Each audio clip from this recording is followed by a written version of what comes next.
Hello, my name is Betsy O'Brien. I am the Education Connections Program Coordinator at UIS Performing Arts Center. Today I have with me Dr. Heather Bailey, Professor of History at UIS with a specialty in Modern European History. And Dr. Bailey is here for a discussion of the origins and historical context of our upcoming show, Fiddler on the Roof, which will be presented at UIS Performing Arts Center this Thursday, March 24th at 7:30 p.m. Dr. Bailey, thank you so much for joining me today.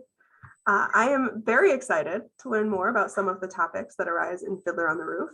For those of you who have not seen the show yet, Fiddler on the Roof is a musical about Jewish life and a Jewish family in a small town in Russia, what is now modern-day Ukraine, at the turn of the 20th century. Dr. Bailey, I'm just going to go ahead and let you take it away. You've got all the interesting things to tell us. Thank you, Betsy, for that introduction and for asking me to do this. And so hello, everyone. I did prepare a little bit of a presentation, so I'll share my screen and pull up a PowerPoint. And then we'll talk a little bit about the historical context of the 1964 musical, Fiddler on the Roof. And I'll talk a little bit about where the stories originated and a little bit about what was going on in Imperial Russia at the time when the original account on which Fiddler on the Roof is based was written. So the stories come from a Jewish writer, Shalom Aleichem. And so I'll talk a little bit about him and the situation of Jews in Imperial Russia. And I chose for the illustration here one of Marc Chagall's illustrations, which is also seen as not this particular painting necessarily, but his depictions of violinists and musicians are considered one of the inspirations for the title of the musical when it was developed later. So Imperial Russia had a significant Jewish population, and this came about mostly as a result of the fact that Russia and Austria and Prussia partitioned up Poland in the late 18th century in 3 different partitions. And the Jews were largely kept separate from the Russian populations, and so they were restricted to living in what was called the Pale of Settlement. It was established in the 18th century in the western provinces or western borderlands of the Russian Empire, the lands of present-day Ukraine, also Belarus and Poland, just at least parts of them. And Jews in Imperial Russia were restricted in terms of what they could do. They couldn't, for the most part, own land or real estate. They tended to be limited to doing certain trades or crafts or to being merchants and tavern owners. But the definition of Jewishness was primarily a religious one, which meant that for some Jews, if they converted to Eastern Orthodoxy and assimilated into the Russian population and Russian culture, which mostly was identified by being Orthodox, then they could pursue opportunities that the majority of Jews didn't necessarily have. Within the Jewish Pale, most of the Jews spoke Yiddish, and as we'll see, Aleichem wrote primarily in Yiddish, not exclusively, but he's really known for kind of developing literary Yiddish or developing Yiddish as a literary language. And during the reign of Alexander II, between the 1850s and 1881, the Jews were starting to get a little bit more mobility. They were having more access to the professions in Russia. And there was even talk that Alexander II, he's known for a program of social reforms, including the emancipation of the serfs. And there was even talk that he would eliminate the Pale of Settlement altogether. But it didn't happen. And he was assassinated in 1881, and that was one of the causes of an anti-Jewish backlash in Russia. And so under the last 2 emperors, Alexander III and Nicholas II, the Russian government was actually pursuing policies of anti-Semitism, and there were a lot of restrictions again placed on the Jews. So once again, they were confined to the Pale. There were only certain places in the Pale where they could live. They had to be in towns. There were restrictions on how many of them could attend educational institutions.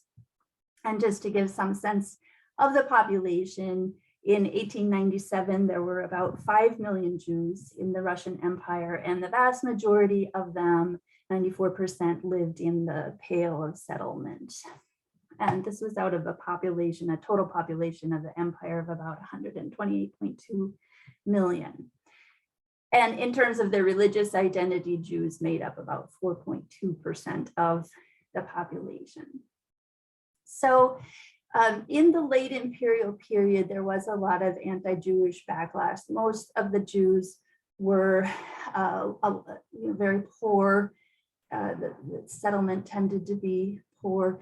But there was, with the growth of capitalism, and because of the Jews being limited to certain professions, and then also because with the rise of the revolutionary movement, a lot of Jews joined in the revolutionary movement. So there was this kind of anti-Jewish backlash, as they were perceived as a threat to Christianity. It was perceived as exploiters, perceived as revolutionaries, anti-monarchists. And so there were these anti-Jewish pogroms. And so this word comes to us in English from the Russian and refers to these spontaneous acts of violence against Jews. And there were a series of these, especially after the assassination of Emperor Alexander II, and kind of the Jews were scapegoated as having been somehow responsible for his assassination. And just to give you some sense of some of the worst of these pogroms, one was in Kishinev in 1903, when 45 Jews were killed and 86 were wounded. 1,500 homes and shops were destroyed. And Jews who defended themselves were then indicted for attacking Christians. And then there was also a really significant one in Odessa in 1905, with over 300 Jews killed and thousands injured or left homeless. So there was steady immigration out of the Pale of Settlement between 1881 and 1914, the start of World War I. And an estimated 3 million Jews left Russia during that time. A lot of them, about 2 million, ended up in the United States. But even with all of this emigration, it didn't really relieve the population, because the population had been growing so fast throughout the 19th century. And this is just a map that shows where the Pale of Settlement was, and I highlighted in red the part of the Pale where Aleichem was from, where his family lived, and which provided some of the historical setting for his works, from which Fiddler on the Roof was later derived or based.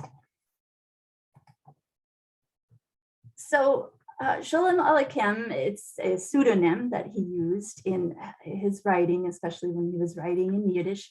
It's a pseudonym for Shalom Rabinovitz, and he lived from 1859 to 1916.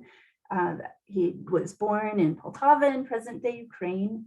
He used this pseudonym, which means something like peace be upon you, or hello there, greetings, in a very casual kind of way. And this pseudonym became linked to his use of developing Yiddish as a literary language, raising Yiddish, which was perceived as kind of a lower language than Hebrew, was associated with the Jewish Enlightenment kind of movement. And so Aleichem is known for trying to raise Yiddish and its use. He's also known for developing a particular style of Jewish humor. And the idea here is that Jews could deal with, it kind of transcended their persecution and adversity by laughing at themselves. So I have this quote here from Aleichem: "You who have experienced fear and humiliation and despair and defeat and are aware that there is more yet to come, you to whom all this has happened and who still have been able to laugh, you, my friends, need no consolation because you have already prevailed." So this humor is a really big aspect of Aleichem's work. The fictional town of Kasiralivka is based on Voronkov, and that's the town where Aleichen's family lived in Poltava. And then after witnessing a pogrom in Kiev in 1905, Aleichem emigrated from Russia to the United States. And so Aleichem is the author of Tevye's Daughters, also known as Tevye the Dairyman, and the musical Fiddler on the Roof was again later derived from his works, but was changed and altered a little bit. And all of these works, Aleichem's works, the musical itself, they're fictional. They're stories, but they capture aspects of what it was like to be a Jew in late Imperial Russia, and they provide insights into Yiddish culture around the turn of the 20th century or in the early 20th century. And then in talking to Betsy, we were thinking a little bit about this area of the world which is so troubled again right now. And so I was trying to reflect a little bit on maybe some parallels between what it was like for Aleichem being a Jew in Imperial Russia and what's going on now. And I guess what I think, one thing that kind of unites these experiences is just this idea of Ukraine as a place where identities are really contested. And so this was a region that in Russian parlance, these areas of Poland and Ukraine were called the Western borderlands. And so in the context of Imperial Russia, I mean, Jews were persecuted because they were other. They were other religiously. They were, again, kind of perceived as connected with capitalist exploitation and with the growth of the revolutionary movement.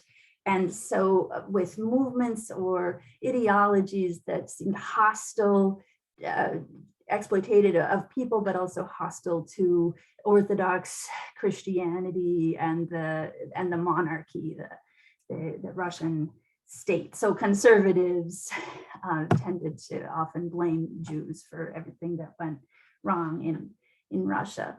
And what's happening today in Ukraine is a little bit different. The Russians, odd as this sounded, are sort of bombing the snot out of Ukraine because Ukrainians are supposed to be their brothers. And so again, we're seeing identities contested and ideologies competing with each other. So Ukraine, this region, is an ethnically or religiously and an ideologically pluralist state. And there are deep divisions in Ukrainian society, as we've seen and talked about in other, our own political context in Western Europe, places like Poland and Hungary. These kinds of divisions have been coming more and more to light. And Ukraine is no exception. And these divisions don't always follow ethnic lines. And so there are a lot of people within Ukraine, some of them because they're ethnically Russian, some of them because they're Eastern Orthodox. There are people who really do relate to and identify and see Ukraine's future being with Russia. And then, of course, there are others who really see Ukraine as wanting to tie its fate with the European Union and with the West. And so these are very real divisions. So Putin and also the Moscow Patriarch, the head of the Russian Orthodox Church, they're trying to restore what they believe to be this kind of inherent fraternal unity between Russians, Belarusians, and Ukrainians. For Putin, if we look at the speech that he gave last July, and he talks about how Russians, Belarusians, Ukrainians, they're all, quote, one people, a single whole. He describes them as the descendants of ancient Rus, peoples with a shared language and faith, orthodoxy, having all come from the same baptismal font of Vladimir, back in the 10th century, Saint Vladimir in the Kievan period of Russian history in the 10th century. And so Putin says, again, these are his words, that these are people who occupy, quote, the same historical and spiritual space. And so there's this tendency on the part of Putin and Patriarch Kirill to see, everything in Ukraine that's not pro-Russian as anti-Russian, as hostile, as dark and hostile kind of enemy forces, that Ukrainians naturally and sort of spontaneously want to be with Russia, but it's because of all this foreign interference that's really to blame for trying to create an anti-Russian Ukraine. So, okay, that's all I have. And so let me stop the screen share.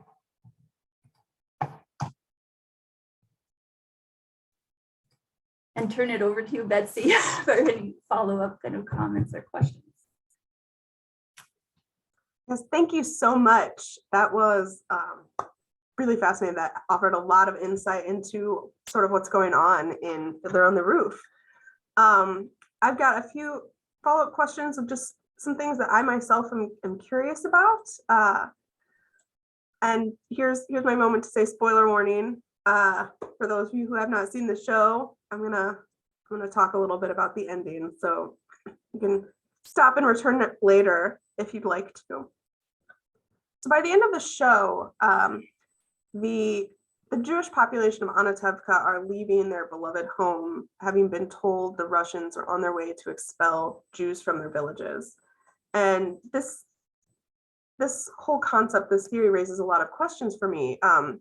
First of all, and you were sort of touching on this, what parallels do you see in the plight of Anatevka in Fiddler on the Roof and the current goings on in Ukraine? Sure. And certainly a lot of just dislocation, right? And yes, being uprooted and I think we see this in this late Imperial Russian period with people being uprooted and leaving, some of them because of the being Jews and escaping the persecution, but also a lot of people from this part of the world going in search of work, being recruited to work in the United States or other places. So a lot of just uprootedness, and of course the violence too, and unpredictability that shaped people's lives and is currently impacting so many millions. That continues to do so. Going even broader, so we've been talking about today, and we've been talking about the time period of Fiddler on the Roof, which was at the turn of the 20th century. But where does that fit in the larger, broader history of the Jewish diaspora? Sure, that's such a great question. And it's a question that I don't know a lot about, but in kind of short, just a couple brief highlights, I think, as I already mentioned, about 2 million Jews who left Russia during that period ended up in the United States. And so that was really a big influx compared to the number of Jews who've been living here previously. And some of these communities, like in New York City, Jewish communities were established that are such a kind of core part of those American cities now. But also we have the roots of Zionism in this period, right? And so Theodor Herzl published his work, The Jewish State, in 1896, and then the first Zionist conference was held the following year too. So this idea that Jews weren't safe in Europe, they weren't safe in Central Europe and Russia, that they needed their own homeland. And I believe this, I don't know as much about, but I do believe that also some Jews began emigrating from Russia to Palestine already during this period, even though Herzl didn't necessarily think that a Jewish state needed to be in Palestine. I believe Argentina was proposed.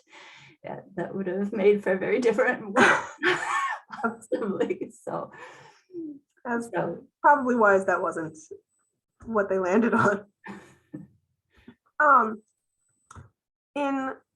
Something I found when I was looking up about this show and the history of the area as well, is that in 2015, Jewish refugee camp outside of Kyiv was created for those fleeing the conflict in eastern Ukraine, which is now, of course, bubbled up for the entirety of Ukraine. But at the time, according to the website, this was established because, quote, the military conflict in eastern Ukraine caused millions of people to lose their homes and possessions.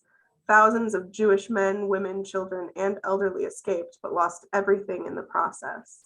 And so they developed this Jewish refugee camp, and then they named it Anatevka, which is the name of the town in Fiddler on the Roof, the fictional town that it takes place in. And they named it that on purpose to be this town of rebuilding and hope, in sort of the honor of Shalom Aleichem. But throughout history of this area, how often do you see this cycle playing out, that it is over and over again of dislocation, relocation? Right.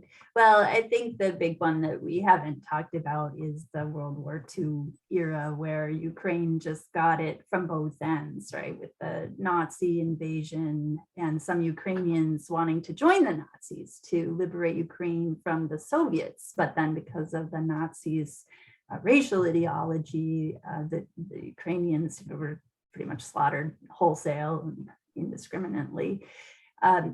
So yeah, there was a lot of displacement again during World War II. And of course, a lot of the Jews that were left in that region were then exterminated in the death camps during World War II. But besides that, a lot of people from this region of various ethnic backgrounds found themselves displaced, and some of them relocated to Western Europe or to the United States in the years following World War II. So it's been one of those troubled parts of the world, and just my thoughts and prayers and solidarity are with everybody that's suffering as a result of this war, and I hope it will come to an end. But I think that's really a nice tribute to the historical memory of Aleichem. I didn't know that, and really appreciate that story. He clearly is, he and his stories have meant a lot. And through Fiddler on the Roof, they reach broader audiences daily. And I hope that with this performance, more people will be able to experience the life of Tevye and his daughters, and grow to love, Anatevka and that part of Ukraine. But thank you so much again for talking with me today, Dr. Bailey. This has given me a lot to think about, and even more to enjoy as I watch the show in the upcoming week. For those of you watching at home, thank you again for joining us, and I hope you get a chance to come see this incredible and incredibly relevant show. It is, again, this Thursday, March 24th at 7:30 p.m. right here at UIS Performing Arts Center. You can find more information and get your tickets at uispac.com. So thank you. Thank you, Betsy.